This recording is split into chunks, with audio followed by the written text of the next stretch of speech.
Hi everybody, you're watching The Sit Down. I'm DJ Sixsmith, the Loudest Voice, coming to Showtime. Gabriel Sherman's here from Vanity Fair, special correspondent, writer, and exec producer on the show. Congratulations. Thanks for having me. Thank you. Yeah. So, pretty wild time for you. Why don't you take me back a little bit first, because you infiltrate this whole world of Fox News, which I'm sure was a really difficult thing to do. So, let's just get the backstory here. How did you jump into all this initially? Yeah, you know, it's surreal to see Russell Crowe playing Ailes on the screen because, you know, I've been covering this world for almost 10 years now. I first started covering cable news at New York Magazine, and I'd done a few cover stories for New York about the world of cable news and Fox.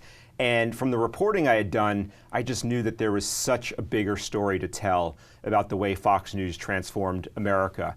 And so I decided to pitch it as a book project, and Random House commissioned me to write the book. And you know, very early on into my reporting, all the people at Fox News I was interviewing were saying, you know, if you're going to write about Fox, you know, it's really a story about Roger Ailes, because the entire network sprang from his vision. And so my reporting sort of shifted to being more of a biography of Ailes, which the book ultimately became. And it was this, from that moment on, once he found out I was writing about him, it became this like super intense experience where he went, you know, scorched earth on me, hired PIs to follow me, told everyone around him not to talk to me, set up internet smear sites to attack me online, and it was terrifying, but at the same time, it just motivated me to keep reporting. Because anyone who is so paranoid about controlling their narrative, clearly there's a great story there. Yeah, clearly there's something to talk about, but that must have been really frightening for you. So what was the scariest part of that whole experience? Yeah, I think the worst part was Christmas 2012, we got a death threat. Wow. Where someone called our house and basically says, like, we're going to go after you, you're going after Roger. And you know, my wife and I at the time, you know, we didn't have a doorman. We live in a walk-up apartment. And, you know, it felt like totally exposed. Right, yeah. So we called the NYPD. They took a report, and we threw our stuff in our bag, and we took off to go to my in-laws' house early for the holidays, just to get out of New York. And I think that was the low point.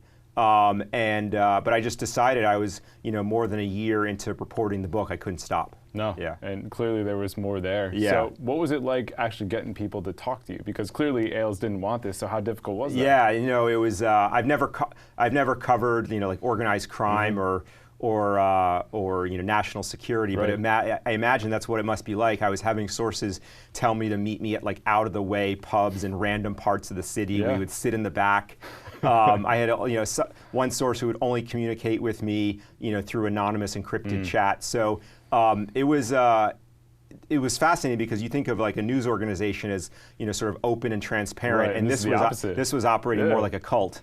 But you know, it sort of snowballed where I think word spread that people were talking, and then other sources wanted to get their side of the story in. And so by the time I was done, I had interviewed more than 600 people who knew Ailes throughout, you know, his entire career. What was most shocking that you discovered throughout all this? You know, I think for me, what was most shocking is, you know, now in 2019, we look at Roger Ailes as, you know, obviously someone who accomplished a great deal by creating Fox, but then also was totally disgraced with the sexual harassment allegations. When I was doing the book, you know, Roger Ailes, yes, he was controversial, but he was, you know, at the height of his powers, he was fully a member of the media establishment. He had a choice table at, you know, any restaurant in town.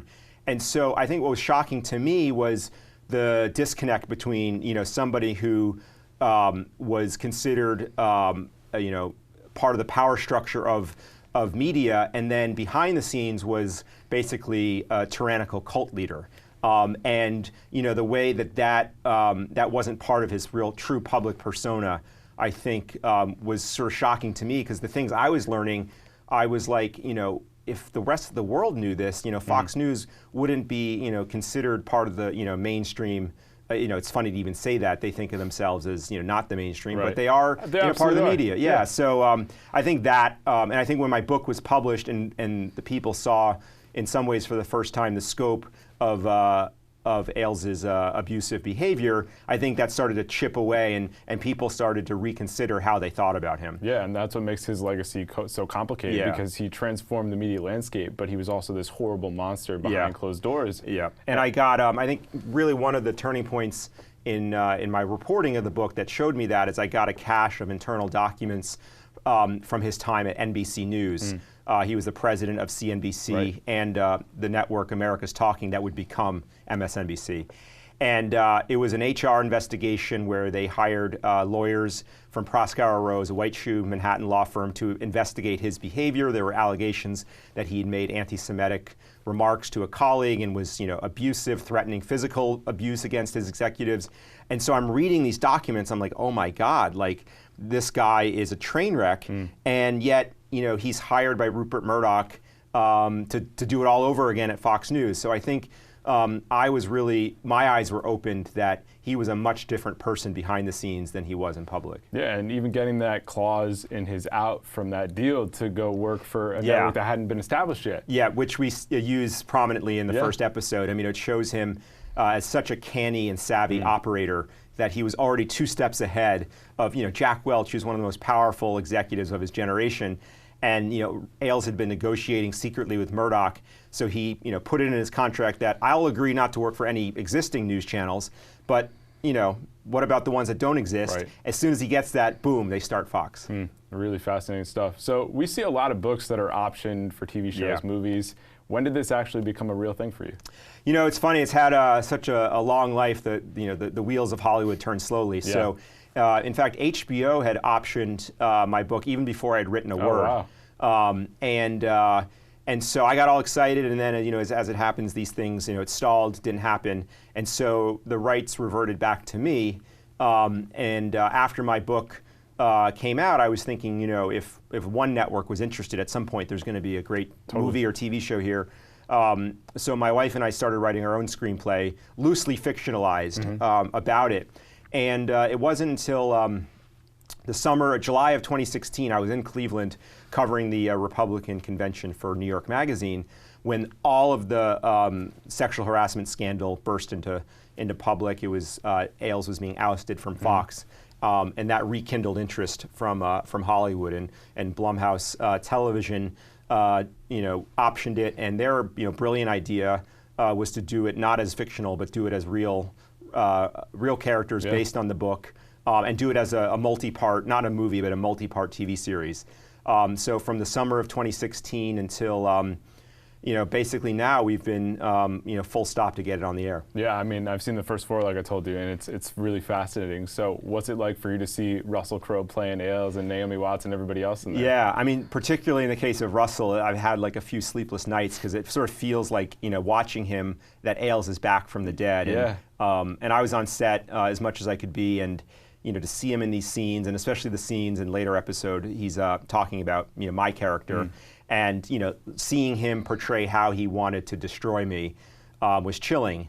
And so, but I think it's such a convincing performance, and Russell is he's so charismatic that even when he's being full Roger Ailes, you can't help but want to watch him and lean into the performance. Yeah, there's definitely a lot to unpack there. Yeah. And even the stuff with like the Bush administration and thinking about the Trump administration now, the ties between Fox and the White House continue to go on. So what's it like for you to see that all these years later and where it was with the Bush administration? Yeah.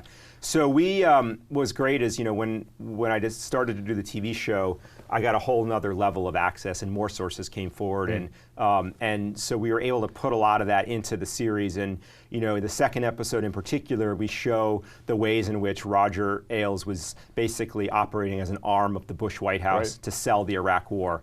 And so I think for viewers to see that on the screen, it's one thing to read about it. I think for viewers to see the way in which he's on the phone with Karl Rove, strategizing how Fox is going to program to help them sell the war, I think should be eye-opening, even for Republicans, because Fox by that point essentially was not a news organization, it was propaganda. And so I think that's a really important aspect of the show. And then in later episodes, we really show the degree to which Ailes' personal relationship with Trump helped really catapult Trump's candidacy. Yeah, you mentioned chilling scenes when he has the one speech in Ohio and he's saying "Make America Great Again." I mean, yeah, you know, and that's a real that was a real speech. He went shortly after Obama's election, and he talked all about the themes of, you know, "Make America Great," and we just felt, you know, in the writers' room, we wanted to use that moment just to sort of put an emphasis on this was Trumpism before Trump. I mean,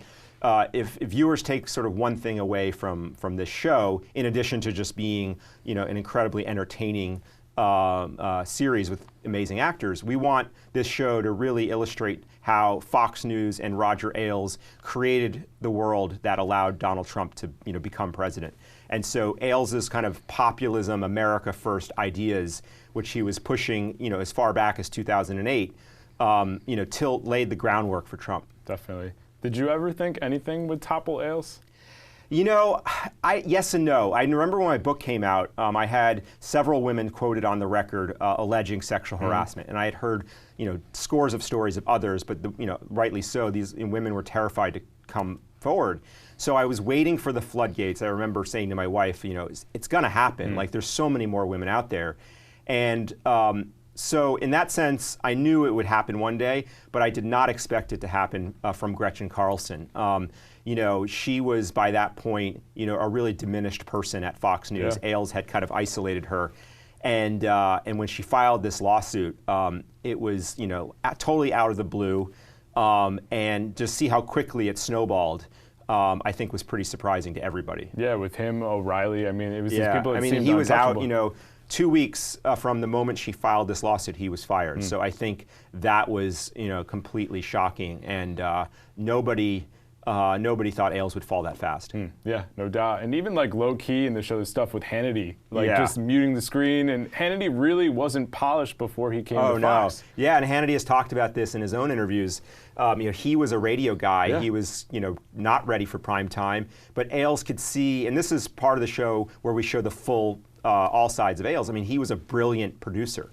And so he could see from these rough, unpolished, you know, demo tapes that Hannity had that there was something there. And one of Ailes' techniques was that he would evaluate potential hosts by watching their demo tapes on mute. Because he said, you know, if I could connect with the person just based on how their body is working on the screen, it doesn't matter what they're saying, which, when you think about it, is, you know, kind of ridiculous for a news executive. Right? But that's how he could spot talent, and so he saw that Hannity was totally raw, but that he could be shaped into something that he would become.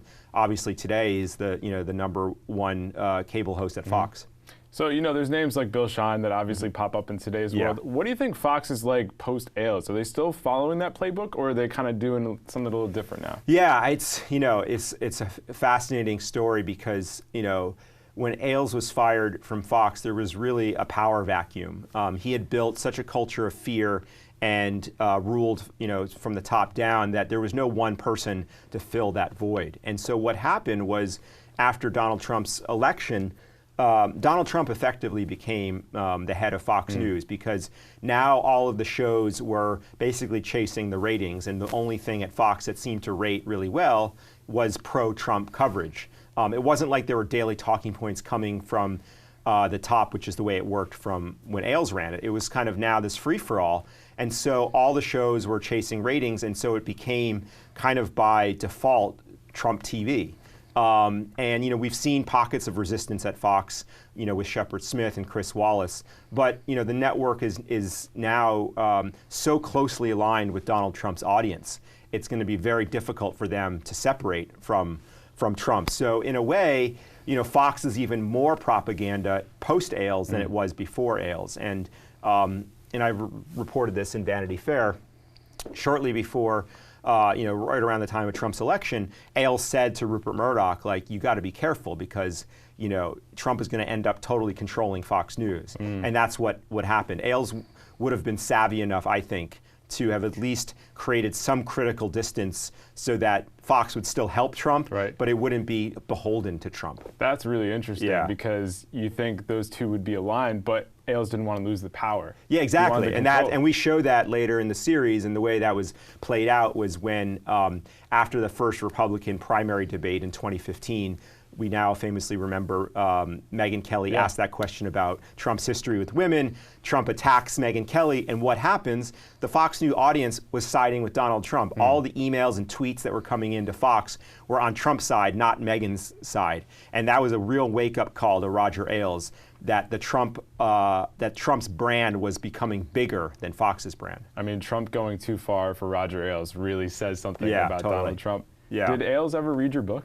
You know, I don't know. I would guess not. He was, you know, he was so paranoid and suspicious of me. I think he didn't even want to, you know, open the covers. But I think everyone around him did, and so I think he was very aware of what was in it. What do you think he would think of this show if you were still around? You know, I think he would have to publicly hate it. But I think there's a part of him that would be probably pleased with, you know, that this amazing artist, one of the greatest actors of his generation, Russell Crowe, was inhabiting this role. I mean, Roger Ailes was nothing if not a showman, right? And now he is at the center of a prestige cable television show. So he, in many ways, this show makes Roger Ailes bigger than he ever was. Yeah. And so I think there has to be, even if he would hate to admit it, there would have to be part of Ailes that would respect that. Definitely. And some people have written it. There have also been some likable qualities about him, too, because it does show a lot of the positive sides of him. So I'm sure he would have resonated with that I've heard, as well. you know, from some, you know, journalists and critics who have seen the early episodes, you know, that we were too easy on him at the beginning. So, you know, someone as polarizing as Roger Ailes, you know, everyone is going to have an opinion. Right. And, you know, the diehard Ailes loyalists are going to think we're too hard, and, you know, the Fox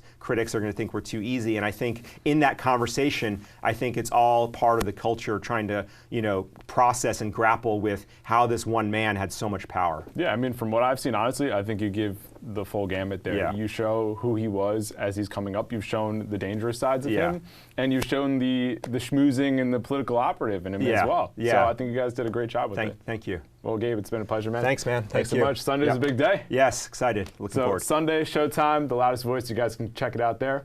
See you next time here on The Sit Down.